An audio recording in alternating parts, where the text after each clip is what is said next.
j'espère que vous allez bien et que vous vous en sortez pour préparer vos dossiers de candidature pour les IFAP. Si c'est pas le cas, j'espère que cette vidéo pourra vous être utile. J'ai vu notamment sur les groupes Facebook que vous étiez pas mal à avoir des difficultés avec cette analyse de situation personnelle ou professionnelle, que voilà, vous saviez pas trop comment vous y prendre, etc.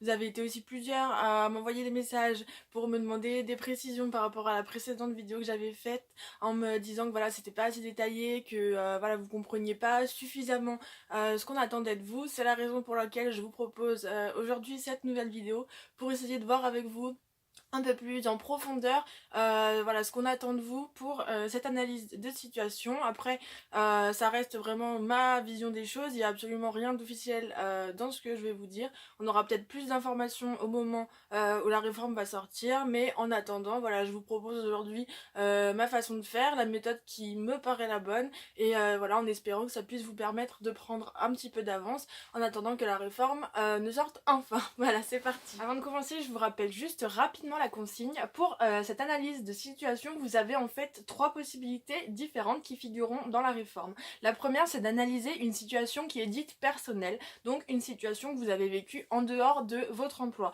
Ça peut être par exemple voilà, une situation que vous avez vécue avec vos enfants, ou avec les enfants d'un couple d'amis, ou avec les enfants, je sais pas, qui font partie de votre famille, ou ce genre de choses. Toute situation voilà, dans votre vie perso. Et la deuxième option, du coup, c'est de prendre une situation que vous avez vécue quant à elle dans votre vie professionnelle, donc au sein de votre emploi. Si vous avez par exemple, je sais pas, travaillé en crèche, ou travaillé à la maternité, ou alors si vous avez travaillé, je sais pas, dans l'animation, si vous avez fait du babysitting, ou je sais pas s'il y en a parmi vous qui sont assistantes maternelles aussi, voilà, c'est des genres de métiers comme ça où ça peut fonctionner. Et également pour cette analyse du coup de situation professionnelle, on accepte si c'est une situation que vous avez vécue en stage. Du coup, pour celles qui n'auraient jamais travaillé, voilà, vous pouvez aussi décrire une situation issue d'un stage. Et la troisième possibilité, qui figurera apparemment dans la réforme, c'est qu'il est aussi possible d'analyser en fait votre projet professionnel à la place d'analyser une situation. Donc sur ça, voilà, j'ai un peu moins compris, on va dire, ce dont il était question. Voilà, je me sens pas assez à l'aise avec cette option-là pour vous en parler, donc on n'en traitera pas aujourd'hui dans cette vidéo. Je verrai, peut-être que je referai une vidéo ultérieurement sur ce sujet-là, mais pour le moment, on va se concentrer uniquement du coup sur l'analyse de situation personnelle et l'analyse de situation professionnelle. Voilà, on y va. Donc concernant le choix de la situation à analyser, je voulais revenir sur un conseil que j'ai énormément vu passer sur les groupes Facebook, c'est de prendre une situation si possible originale et qui sorte vraiment du lot pour vous démarquer, puisque on va être beaucoup en fait à, voilà, étant donné qu'on a déjà fait, je sais pas, des stages en crèche, ou alors il y en a qui ont même travaillé en crèche, on est aussi beaucoup, je pense, à avoir gardé des enfants, fait du babysitting, etc. Et donc selon ces personnes, on aurait du coup toutes des situations relativement similaires. Par exemple, voilà, des activités avec les enfants, ou des moments de repas, ou des moments de change, de soins, etc. Et donc on aurait toutes plus ou moins les mêmes situations, et voilà, ce serait du coup compliqué de sortir du lot, et donc ces personnes voilà, recommandent de prendre une situation qui sorte vraiment de l'ordinaire, voilà. Donc je suis pas forcément d'accord à 100% avec cette idée. Si effectivement vous avez vécu une situation extraordinaire, j'ai envie de dire tant mieux pour vous, et analysez-la, pardon. Voilà, effectivement vous sortirez peut-être un petit peu du lot. Ce qu'il y a de rassurant, c'est que ben voilà, moi je pense qu'on est énormément à justement pas avoir vécu ce genre de situation qui sortent vraiment de l'ordinaire. Je pense qu'on est beaucoup à être encore relativement jeune, et du coup pas forcément avoir d'expérience professionnelle dans le milieu. On a peut-être fait, je sais pas, voilà, juste du babysitting ou juste des stages, etc. Et du coup, bah voilà, en stage, on n'est pas forcément amené à vivre des situations incroyables. C'est plutôt voilà, des choses relativement banales du quotidien des professionnels. Et je pense que c'est pas grave en fait, parce que au-delà de la situation que vous allez choisir, je pense que le plus important c'est la manière dont vous allez l'analyser, puisque c'est cette analyse, c'est l'angle d'attaque, on va dire, que vous allez choisir, qui va rendre cette situation intéressante, même s'il s'agit à première vue d'une situation très banale. Avec l'analyse et avec ce que je vais vous expliquer juste après, vous allez pouvoir, voilà, rendre ça un peu plus intéressant, et un peu plus intéressant aux yeux notamment des gens qui vont la lire, même même si, voilà, si c'est une situation qui peut paraître très ordinaire à la base. Voilà. Une fois que vous avez choisi du coup la situation que vous allez analyser, vous allez pouvoir passer du coup à la première étape qui est la description des faits. Donc la description des faits, ça veut dire donner un maximum de détails sur la situation pour que la personne qui va vous lire, elle puisse bien cerner ce qui se passe, elle puisse bien comprendre et que voilà, même si elle n'était pas présente sur le moment, elle puisse quand même bien voilà, savoir qu'est-ce qui se passe. Donc pour décrire ces faits, il va falloir répondre à tout plein de petites questions, vous les connaissez, c'est le où, quand, comment, pourquoi, avec qui, etc. Donc voilà, ça paraît bateau, mais c'est exactement ce qu'il faut faire en fait. Vous, voilà, qui est présent, où est-ce qu'on est, à quel moment de la journée, qu'est-ce qu'on fait, pourquoi on le fait, etc. Donc voilà, toutes ces questions, ça doit figurer dans votre description des faits. Donc pour vous aider, j'ai choisi de vous présenter du coup un petit exemple en fait, du coup qui va nous suivre tout au long de ma vidéo pour que vous compreniez un petit peu mieux pour chaque partie ce qu'on attend de vous. Donc voilà, j'ai choisi de faire comme si la situation qu'on voulait analyser, c'est une activité peinture avec des enfants en crèche. Donc ça, c'est notre situation, gardez-la bien en tête puisqu'on va en avoir besoin. Donc voilà, avec notre activité peinture, qu'est-ce qu'on fait? Donc pour la description des faits, vous reprenez comme je vous dis tout à l'heure toutes les questions. Donc où est-ce qu'on est? Donc on se trouve voilà, en crèche. Ensuite, quand? À quel moment de la journée? Parce que ça peut influencer par exemple sur le comportement des enfants. Ensuite, qu'est-ce qu'on avait comme question? On avait, voilà, qui est présent. Donc, voilà, qui sont les enfants qui participent à l'activité, combien ils sont, quel âge ils ont. Également, qui est présent au niveau des professionnels, si, voilà, si vous êtes toute seule, si vous êtes deux, etc. Quel professionnel aussi est présent au niveau de sa profession, je veux dire. Ensuite, comment? Ça veut dire, du coup, comment se déroule l'activité, comment, voilà, comment vous avez organisé ça, comment ça se passe. Et la dernière question, pourquoi? Du coup, quel est le but de l'activité? Qu'est-ce que vous cherchez à faire? Qu'est-ce que vous cherchez à proposer aux enfants à travers cette activité peinture?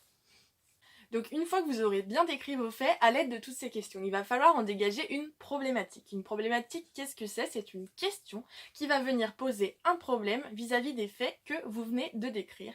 Et donc avec votre analyse, vous allez apporter un début de réponse à cette problématique. Donc pour revenir encore une fois sur notre exemple d'atelier peinture, moi j'ai choisi la problématique suivante. En quoi une activité peinture est-elle enrichissante pour des enfants de moins de 3 ans?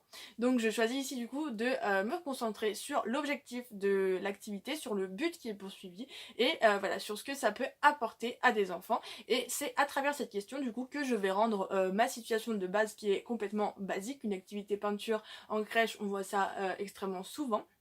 Et voilà, en venant demander en quoi ça peut permettre aux enfants de faire des apprentissages, en quoi ça peut être enrichissant pour eux, et ben vous allez développer tout ça au sein de votre analyse et du coup vous allez du coup, bah, voilà, rendre votre situation de base intéressante d'un point de vue professionnel. Une fois que vous aurez choisi votre problématique, vous allez pouvoir passer du coup à l'analyse. Pour analyser, comment on fait? Vous reprenez les faits que vous avez cités au début et pour chaque élément dont vous avez parlé, vous allez l'analyser en gardant en tête toujours votre problématique puisque je vous rappelle que l'objectif c'est ici d'y répondre. Donc vous reprenez chaque élément et à chaque fois vous vous demandez voilà, qu'est-ce que ça apporte à l'enfant, en quoi c'est bénéfique pour lui, en quoi c'est enrichissant pour lui. Donc voilà, pour vous redonner des exemples par rapport à notre atelier peinture, voilà, je vous en ai sélectionné 3. Par exemple, je me dis, ok, il y a le fait qu'on propose plusieurs couleurs de peinture pour les enfants, ils ont le choix entre les couleurs différentes, etc. Ça, qu'est-ce que ça apporte à l'enfant? Bon, moi je me dis, ok, ça fait travailler par exemple sa créativité. C'est lui qui choisit voilà, les couleurs qu'il veut, il les agence comme il veut, etc. Voilà, là on est sur le côté vraiment artistique, créatif. Ensuite, par exemple, un autre enfant qui lui a du mal à tenir son pinceau, par exemple. Là, vous vous dites, ok, il a du mal à tenir son pinceau, et ben l'atelier peinture, qu'est-ce que ça va lui apporter? Ça lui permet de travailler du coup sa motricité fine en tenant le petit pinceau, etc. et en peignant avec. Troisième enfant que j'ai sélectionné, c'est par exemple un enfant qui ne connaît pas bien le nom de ses couleurs ou qui mélange certains noms de couleurs, etc. Avec cet atelier peinture et avec votre aide à vous en tant que professionnel en lui rappelant le nom des couleurs, etc. Et ben voilà, vous allez pouvoir le faire travailler un petit peu là-dessus. Et voilà, petit à petit, ça va lui permettre de mémoriser les couleurs, de bien savoir à quoi correspond chaque nom, etc. Donc voilà, pour chaque enfant, voilà, vous pouvez du coup trouver un bénéfice qu'il va faire suite à cette activité peinture et vous analysez du coup tout au regard de votre problématique. Vous pouvez également parler de votre propre comportement au sein de cette analyse. Du coup, vous allez analyser la façon dont vous avez agi. Voilà, ça peut par exemple être de répondre à des questions. Voilà, pourquoi vous avez agi comme ça sur le moment, quel était le but, qu'est-ce que voilà, vous pensiez apporter à tel enfant sur le moment, voilà, comment vous pensiez l'aider, etc. Vous traitez tout ça. Et également, je pense que la question hyper importante, c'est aussi, voilà, est-ce que vous avez bien fait? Est-ce que vous avez bien agi sur le moment? Est-ce que vous n'auriez pas pu du coup faire autrement? Ça, c'est quelque chose qui pour moi est voilà, super important et doit absolument figurer dans votre analyse. C'est cette notion du coup de remise en question vis-à-vis de vous-même. Vous allez devoir montrer que voilà, la situation s'est déroulée comme elle s'est déroulée et c'est comme ça, mais vous montrez que maintenant voilà, vous êtes capable de prendre du recul là-dessus, de vous rendre compte que voilà, il y a peut-être certaines choses que vous avez mal fait, ou voilà, vous auriez pu en tout cas mieux faire, et ça il faut le dire du coup dans votre analyse. C'est aussi le moment où si vous avez des idées par exemple pour améliorer maintenant votre activité peinture, si demain vous êtes amené à refaire cet atelier peinture, comment vous pouvez faire pour l'améliorer, comment vous pouvez faire pour que ce soit plus intéressant pour les enfants, plus stimulant, que ça leur permette d'apprendre plus de choses, etc. Ça c'est super important parce que du coup vous montrez que vous êtes capable de prendre du recul vis-à-vis de vous-même, et vous montrez également du coup que voilà, vous avez envie d'apprendre et c'est pour ça que vous voulez entrer en formation. Donc pour moi voilà, ça doit figurer dans votre analyse impérativement. Voilà, c'est tout pour cette vidéo, j'espère qu'elle aura pu vous être utile. Si vous avez besoin d'autres précisions, si vous avez d'autres questions, n'hésitez surtout pas à me les poser dans les commentaires. Encore une fois, je dis pas que j'ai réponse à tout, j'essaie juste de faire de mon mieux. Voilà, j'essaierai de faire comme je peux pour vous répondre si jamais j'ai la réponse. Donc n'hésitez pas à me contacter, ça me fait toujours super plaisir de vous aider. Et voilà, en attendant, je vous dis voilà, bon courage pour préparer vos dossiers, et on se retrouve très vite dans une nouvelle vidéo. Voilà, ciao!